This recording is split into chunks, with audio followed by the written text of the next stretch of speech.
Madame, Monsieur, bonsoir et merci de nous rejoindre sur Union Télévision pour vous informer au sommaire de ce journal Inauguration. Ce samedi 27 décembre du nouveau pont Kapoloé, il est près 6 mois avant le délai prévu. C'est le gouverneur de province Moïse Katumbi Tchapoué qui l'a inauguré. On parlera également sport, football. Demain, le Lubumbashi va croiser l'équipe de Sangabalende. Dans cette édition du journal, nous reviendrons sur l'entraînement des rouges et blancs de Lubumbashi. C'était au stade Frédéric Kibasa Maliba. Une fois de plus, bonsoir et bienvenue à ce journal. Avec 6 mois d'avance sur le délai prévu, le nouveau pont Kapoloé est prêt et a été inauguré ce samedi 27 décembre 2014, comme je l'ai dit en titre, par le gouverneur Moïse Katumbi Tchapoué qui s'est rendu sur les lieux avant de visiter les avancées du chantier du nouvel hôpital érigé dans le village Kapoloé-Gare. Un reportage signé Nono Landou, Stéphane Chissot.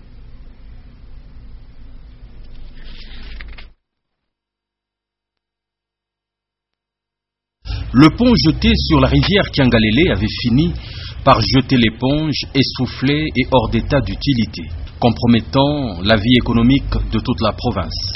Avec promptitude, l'honorable Moïse Katumbi Tchapoué et son équipe ont saisi le taureau par les cornes, confiant à un entrepreneur chinois de démonter l'ancien pont et d'y ériger un ouvrage plus costaud et adapté à la demande croissante du trafic.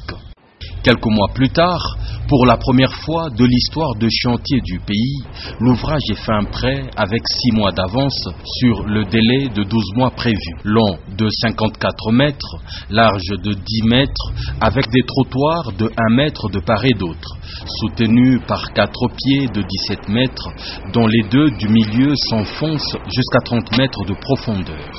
Un pont poids lourd composé de 21 poutres et dont la dalle mesure 15 cm. Prêt à servir, il est d'une capacité de 100 tonnes.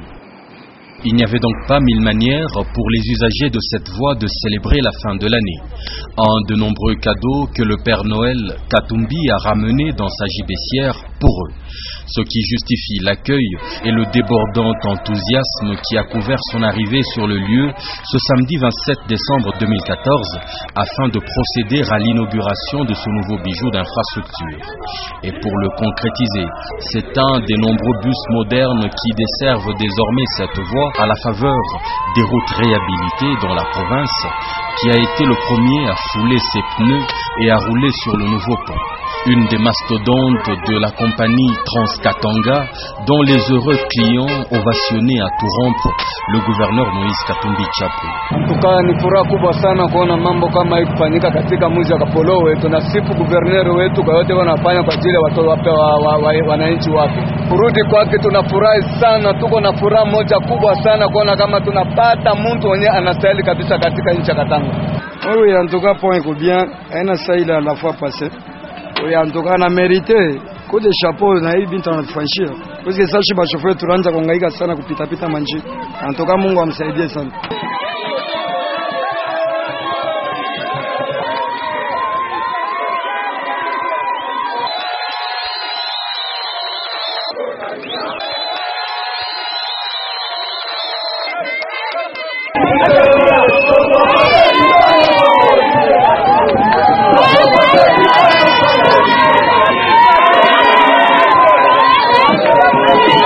Et sur quelques kilomètres plus loin, ils l'ont accompagné avant qu'il ne se rende sur le site du nouvel hôpital qu'il fait s'ériger dans le village de Kapoloé-Gare qui devrait répondre aux multiples besoins de santé de cette population. Se faisant soigner jusqu'ici dans des cadres précaires. Pas entièrement satisfait du travail, le gouverneur exige qu'il y soit dans l'urgence ajoutée une morgue, une salle d'opération moderne, des toilettes et un puits d'eau. Kangamane pake hivi baba mshituachilia tabala moyo baba tunaona kitu papa moyo ndio sala tufurahi sana kwa maro yetu. Tunashukuru sana tunaanza kumuombea paka Mungu mwenyewe tunakalaba juu ya huyu baba wetu tunashikia furaha sana pa kumuona. Mimi kuya ni kuangalia makazi ya hospitali. Inachopa na ichope mzuri abakwate vile nilibonesha.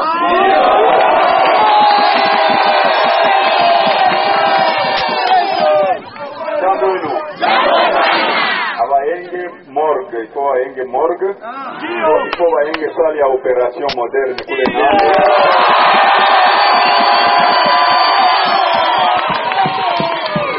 Il faut bongeze matoilette, il faut waweke puya mai.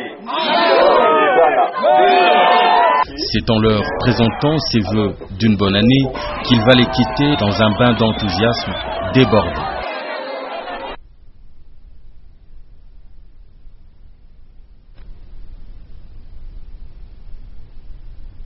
De détérioration, les travaux de canalisation favorisent la destruction du boulevard, surtout pendant cette saison des pluies, et c'est à petit feu que la route se dégrade, un constat signé Edouard Kankouchitengue. Le boulevard Moussiri rénové présente un bel aspect à ses jours. Coiffé de son séparateur, ce boulevard permet la circulation des véhicules sur deux bandes sans difficulté. À côté de cette belle image, cette route a des imperfections. Les travaux de canalisation qui s'y déroulent contribuent petit à petit à sa détérioration. Sur les tronçons compris entre Yes-Mama et Ouagadougou, le boulevard Moussiri est menacé de délabrement. De l'avis des observateurs, ce qui serait à la base de cette situation, ce sont les travaux de canalisation qui ne seraient pas bien faits. Vu l'état de cette détérioration, si l'on y prend garde, le boulevard Moussiri risque de se couper en deux. Il est presque temps que les services des voiries urbaines s'impliquent en cette saison des pluies. Le boulevard Moussiri est à la merci des eaux et cela précipite sa dégradation. Autre chose, le lac Tanganyika facilite le transport à l'importation des marchandises en provenance des pays frontaliers de la République démocratique du Congo. Une fois les marchandises au port de Kalemi, les commerçants se plaignent de la lenteur du déchargement car les grues installées depuis l'époque coloniale sont presque à l'arrêt. Augustin Célestin Muganza et Richard Chimba nous en parlent. Le port de Kalemi enregistre une activité intense des bateaux qui transportent des marchandises en provenance de l'Afrique australe. Le port de Kalemi sert de transit pour les marchandises qui repartent par train vers le Maniema et les deux Kasaï. Comparativement aux décennies passées, les opérateurs économiques sont butés aux problèmes liés au manque du trafic ferroviaire vers les provinces voisines au Katanga. À ceci s'ajoute la lenteur dans le déchargement des marchandises. Sisi ni wafanyabiashara ya Maniema, tunatosha vitu Sydney, tunatosha Dubai, tunapitia Goma, Kalemi. Na wazo unaona hapa mashine inachoka. Kazi inakuwa mbovu sana. Unaona watu mkono, hakuna hata kazi wa kubeba mizigo ya kusema inaweza kusaidia kisi ya kunyangula, kuingiza kwa mapako, kushusha, inaomba kuzinikisha kwa mikono. Kweli vichwa mashugo na kuya ni vibofu sana, vinakufa kila muda. Mavago haionekani ni kidogo na njia inakufa sana. Inakuwa kwa siku mnapata maderema 2-3 hata ndani ya installation ya SNCC hapa kwa gari ya Kalemi ni magumu sana. Maderema kila siku. Depuis plusieurs années, seuls les bateaux des privés naviguent sur le Tanganyika et facilitent le commerce des biens et des services. Les navires appartenant à l'État sont à l'abandon et perturbent souvent l'accostage des bateaux en provenance de la Tanzanie, d'Uvira, de Moba ou encore de Bujumbura.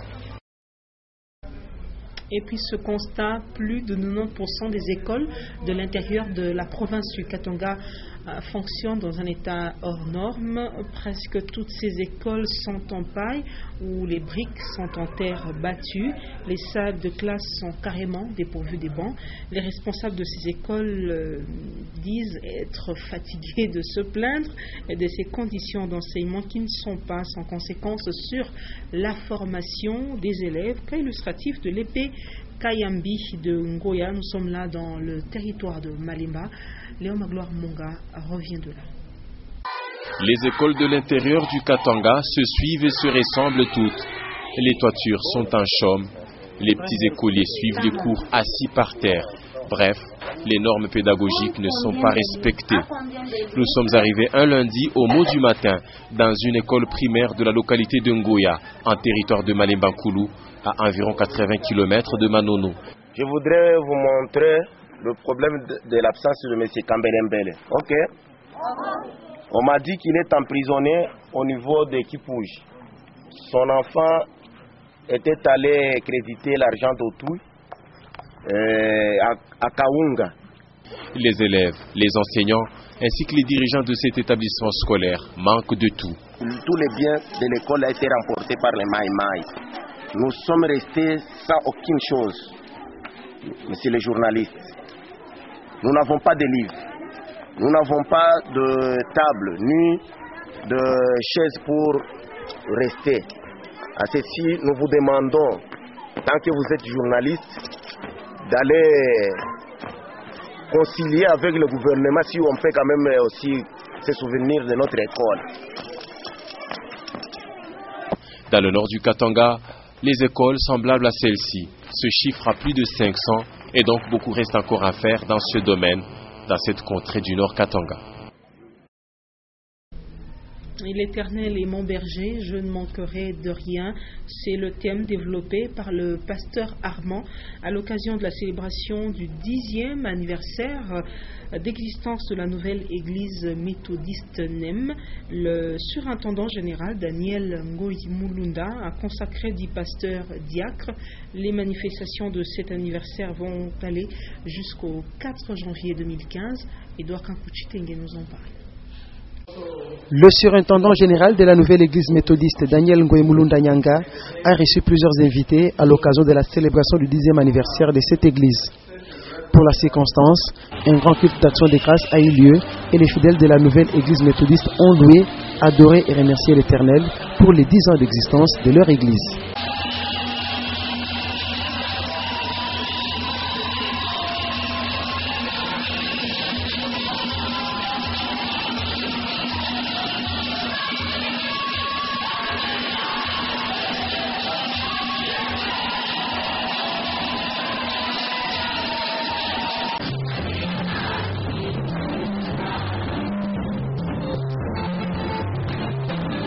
Le prédicateur du jour, le pasteur Armand, venu de Brazzaville, a tiré son message du livre des Psaumes 23, « L'Éternel est mon berger, je ne manquerai de rien ».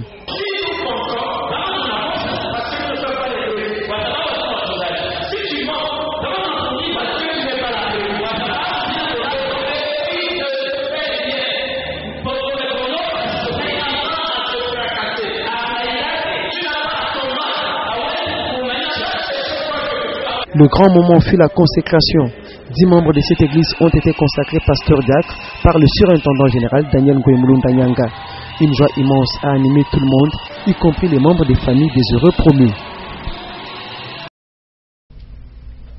Et l'imam représentant chef de l'entité islamique du Katanga, nommé récemment par les membres du de la communauté islamique en remplacement de Hussein Ngoy, destitué, a fait une déclaration dans laquelle il évoque sa nomination et insiste sur les griefs portés à l'encontre de M. Hussein Ngoy, notamment l'abus de pouvoir, la violation du statut de la Comico et la nomination d'un comité sans respecter les procédures. On écoute Sheikh Saïd Ngoy Ilunga, il est au micro de Karim Kabongo.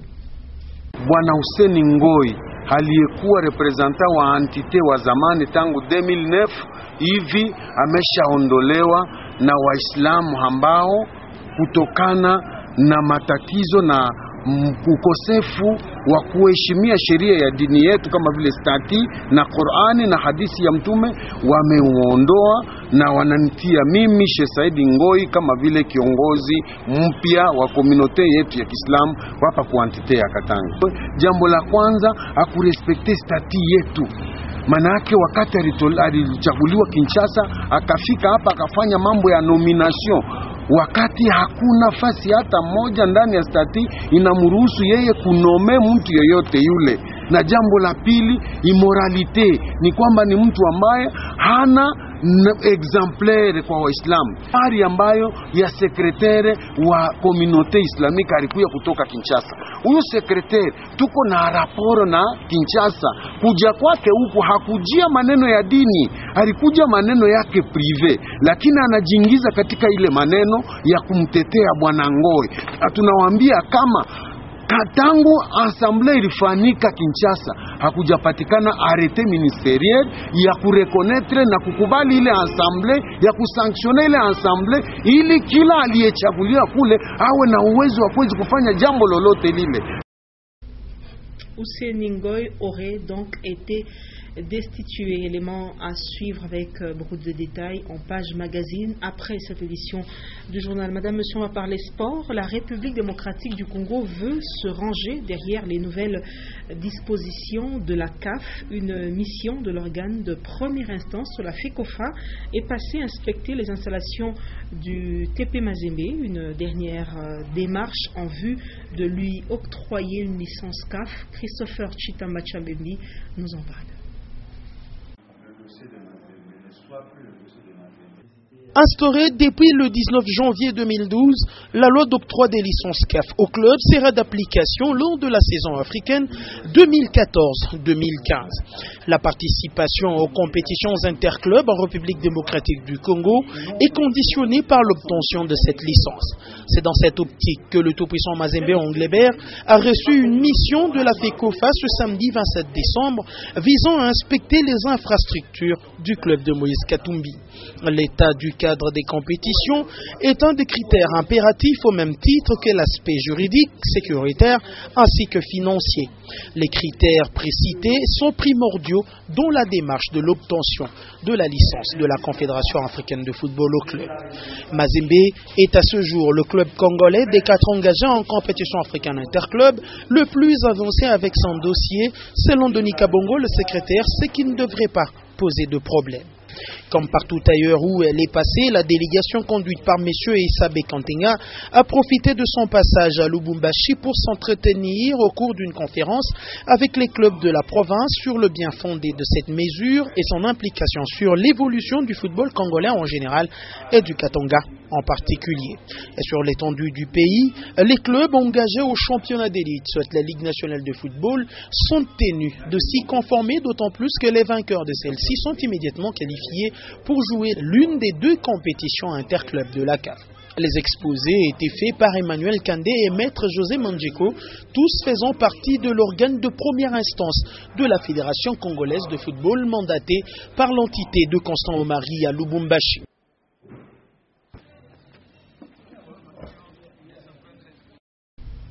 Et toujours en sport, demain, Lubumbashi Sport va croiser l'équipe de Sanga Balende. Voici donc l'entraînement des Rouges et Blancs de Lubumbashi. C'était au stade Kibasa Maliba. Actuel 4e placé de la poule A, les Kamikazes de Lubumbashi Sport reçoivent ce dimanche 12 décembre les Saint-Or de Sa Majesté Sanga Balende de Mbujimai. Avec dans le viseur la 3e place en cas de victoire. 3e place actuellement occupée par le FSA Saint-Éloi Lupopo avec 16 points, juste 2 longueurs devant les Rouges et Blancs d'Edmond Bazambang. Les Kamikazes promettent de ne rien lâcher sur le terrain, à croire que la défaite il y a quelques jours contre Lupopo est venue pour galvaniser les troupes. Déjà, faut pas contre Lupopo. Tout ça contre à arracher victoire face à Sanga Balende dimanche. En tout cas, pour positionner Bisso dans le classement, tous à la 3e. En tout cas, Bissonniers ensemble, tous à la morale bien pour aborder le match dimanche sans Balende. L'idéal est de finir sur une victoire, pense Baudouin Lofombo, entraîneur de l'équipe Jekamina. Ouais, jusque-là, on est encore sur le play-off, mais c'est mieux de terminer quand même l'année avec une victoire. Là, ça va nous pousser. Là, ça va encore nous motiver pour le play-off, au cas où il n'y aurait pas la phase de retour, parce que d'après le soupçon, il n'y aura pas la phase de retour, bon, on verra. Donc, on est déjà mieux préparé. Les Kamikazes de Lubumbashi Sport nourrissent de grandes ambitions et cela a bel et bien un prix. Nos objectifs, c'est d'abord d'être africain l'année prochaine. Avec les noyaux que j'ai, je crois que je vais ajouter 2 ou 3 pions là-dedans parce que pour aborder le play-off, là on va éliminer quelques pions pour ajouter 2 ou 3 pions là-dedans. Sur les 9 points possibles des 3 dernières sorties, l'équipe des Kamikazes de Lubumbashi Sport n'a plus glané qu'un tout petit point. Et de l'autre côté, reconnaissance de terrain du stade de Kibasa Maliba cet après-midi par Sanga Balende en prévision du match de ce dimanche contre Lubumbashi Sport. Regardez. Le Rouge et Or du Kasaï oriental revient à Lubumbashi pour clôturer la manche allée de la 20e Lina Foot le dimanche prochain. Avant de se faire recevoir par Lubumbashi Sport, Sa Majesté Sanga Balende s'est entraîné ce vendredi au stade Frédéric Kibasa Maliba de la commune de Kenya. L'équipe de Mbujimai vient chercher 3 points qui lui permettront de reprendre la première place du groupe A. Pour cela, elle devra avoir un grand milieu de terrain, une défense de fer et une attaque qui marque, en plus d'une attaque qui marque. Un tout autre résultat va maintenir Sa Majesté Sanga Balende à son actuelle deuxième place du groupe. Et puis cette page rose, notre confrère tonton Trésor Mwandansemi et Pamela Mundela viennent de rompre avec le célibat. Ils sont désormais époux et épouses uniques de l'état civil et devant Dieu. La cérémonie de mariage a eu lieu vendredi 26 décembre 2014 et la bénédiction nuptiale a eu lieu donc à l'église Mont Harara. Heureux mariage donc à Tonton et Pamela. Vous suivrez bien sûr la suite dans un élément un peu plus élaboré. Madame, Monsieur, c'est la fin de cette édition du journal sur Unita Télévision. Merci à vous de l'avoir suivi. Prenez rendez-vous avec les informations. 21h les news. Titiane Bouilly à 23h. Je reviens demain à 19h avec le même et réel plaisir pour vous informer. Prenez soin de vous. Au revoir.